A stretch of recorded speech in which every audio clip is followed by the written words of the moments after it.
Hello everybody दोस्तों, आप सभी का स्वागत है मेरे यूट्यूब चैनल पर। मेरे यूट्यूब चैनल को सब्सक्राइब करें, वीडियो को लाइक करें, दोस्तों के साथ शेयर कर लें।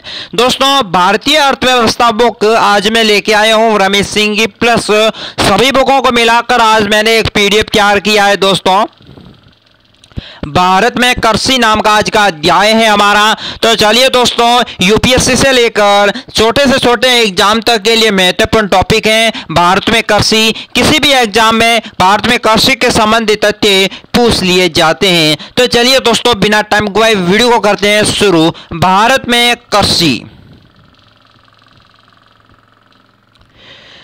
भारत में कृषि, भारत को एक कृषि प्रधान देश कहा जाता है। दोस्तों, ये सभी को पता है कि भारत को एक कृषि प्रधान देश कहा जाता है, क्योंकि दोस्तों यहाँ पर कुल श्रम शक्ति 54% भाग पर दोस्तों कृषि कार्य किया जाता है। कितने प्रतिशत भाग पर दोस्तों कृषि किया जाता है? 54% भाग पर। भारतीय कृषि के महत्व यहां पर देखिए, भारत के कृषि के जलवायु क्षेत्र के आधार पर, भारतीय जलवायु के आधार पर योजना आयोग ने भारत के कुल 15 कृषि जलवायु क्षेत्रों में विभक्त किया है। यानी कि दोस्तों, योजना आयोग ने भारत में कृषि क्षेत्र को 15 भागों में विभक्त किया है। चलिए कौन कौन से हैं वे 15 भाग, वे देखते हैं। पहला दोस्तों पश्चिमी हिमालय भाग, दूसरा है यहाँ पर देखिए पूर्वी हिमालय भाग, तीसरा है निचला गंगोत्री मैदानी क्षेत्र, चौथा मध्य गंगोत्री मैदानी क्षेत्र, पांचवा दोस्तों देखिए उच्च गंगोत्री मैदान क्षेत्र, छठा देखिए दोस्तों गंगोत्री पार मैदान क्षेत्र, सातवां यहाँ पर देखिए पूर्वी पठार एवं पर्वतीय क्षेत्र, और आठवां है दोस्तों केंद्रीय पठार व पर्वतीय क्षेत्र, और नौवां क्षेत्र देखिएगा पश्चिमी पठार व पर्वतीय क्षेत्र, 10वां है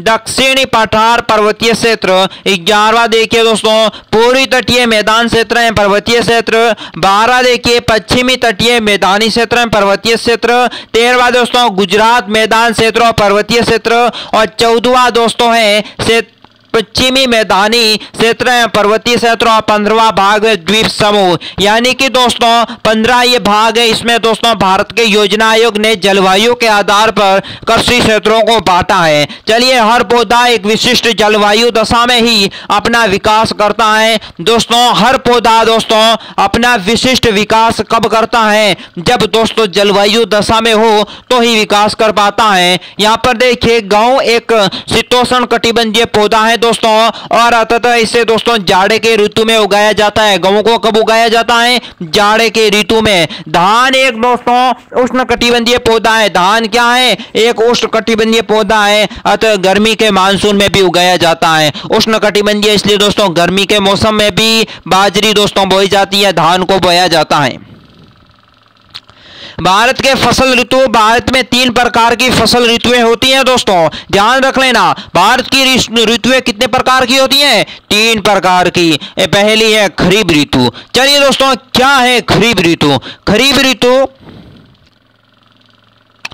खरीफ फसल मुख्य रूप से दोस्तों मानसून काल की फसलें होती हैं। खरीफ फसलों की बुआई दोस्तों जून जुलाई में तथा कटाई कब होती है? अक्टूबर माह में। ध्यान रख लेना दोस्तों, खरीफ फसल मुख्य रूप से मानसून काल की फसल मानी जाती है, और ये फसल दोस्तों बुआई होती है जून जुलाई, और कटाई कब हो जाती है? अक्टूबर में। खरीफ फसलों में मुख्य खाद्यान्न दोस्तों धान, ज्वार, बाजरा और मक्का। यानी कि खरीफ फसल है उनमें खाद्यान्न कौन कौन से आते हैं? धान, ज्वार, बाजरा और मक्का। अब देखिए खरीफ फसलों की मुख्य दलहनी फसलें भी होती हैं। खरीफ फसलों में दोस्तों मूंग, उड़द, सोयाबीन और लोबिया, ये क्या है? दलहन फसलें, दलहन फसलें हैं। मूंग, उड़द, सोयाबीन, लोबिया, ये फसल दोस्तों खरीफ की है। अब खरीफ की फसलों की प्रमुख तिलहनी फसलें कौन कौन सी हैं? सोयाबीन, मूंगफली, सूरजमुखी, तिल, अरंडी। तिलहनी फसलें कौन कौन सी है खरीफ की? सोयाबीन, मूंगफली, सूरजमुखी,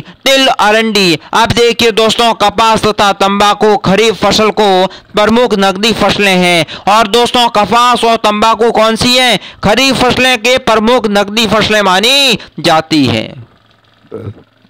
अब बात करते हैं रबी की फसलें। रबी की फसल दोस्तों शीत ऋतु में फसल होती है। शीत ऋतु की फसल कौन सी होती है? रबी फसल। रबी फसल की बुआई कब की जाती है? अक्टूबर में नवंबर, अक्टूबर से नवंबर में, और दोस्तों कटाई अप्रैल से मई के माह में हो जाती है।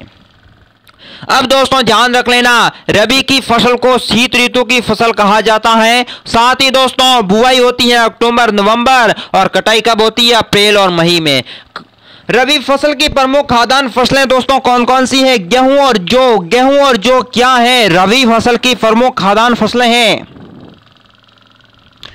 रबी फसल की दलहनी फसलें दोस्तों कौन कौन सी हैं? रबी की दलहनी फसलें मटर और चना, और दोस्तों तिलहनी फसलें सरसों, और रबी की दोस्तों नकदी फसलें हैं गन्ना और बरमिस। ठीक है, गन्ना और बरमिस ये हैं दोस्तों रबी की फसलें। अब बात करते हैं जायद फसल ऋतु पर। जायद फसल ऋतु दोस्तों, जायद की फसल रबी और खरीफ ऋतु के बीच में सूखे मौसम में दोस्तों उगाई जाती है। इस ऋतु में फसल के अंदर पानी का संचय करते हैं, यानी कि दोस्तों फसल इस ऋतु में फसल अपने अंदर पानी का दोस्तों संचयन करती है। ज्यादा दोस्तों इस फसलों में तरबूज, खरबूज, खीरा, ककड़ी, तरबूज, खरबूज, खीरा, खफड़, ककड़ी, तरबूज, खरबूज, खीरा और ककड़ी दोस्तों जायद की फसल है। ठीक है, जायद ऋतु की फसल के समय सिंचाई संपन्न होते क्षेत्रों में मूंग और उड़द भी उगाए जाते हैं। अंत में मूंग और उड़द खरीफ की फसलों के साथ साथ दोस्तों जायद ऋतु की भी फसलें हैं। अब देखिए दोस्तों, ये हो गया हमारा भारत के कृषि क्षेत्र पर। अब दोस्तों भारतीय अर्थव्यवस्था में नेक्स्ट अध्याय है अर्थव्यवस्था के परिचय के संबंधित। तो अर्थव्यवस्था के परिचय के संबंधित बहुत महत्वपूर्ण तथ्यों को मैंने लिया है, तो नेक्स्ट वीडियो को देखना ना भूलें। वीडियो को लाइक करें, दोस्तों के साथ शेयर करें, चैनल को सब्सक्राइब कर लें। आज के वीडियो में बस इतना ही। भास्कर को दीजिए इजाजत। नमस्कार।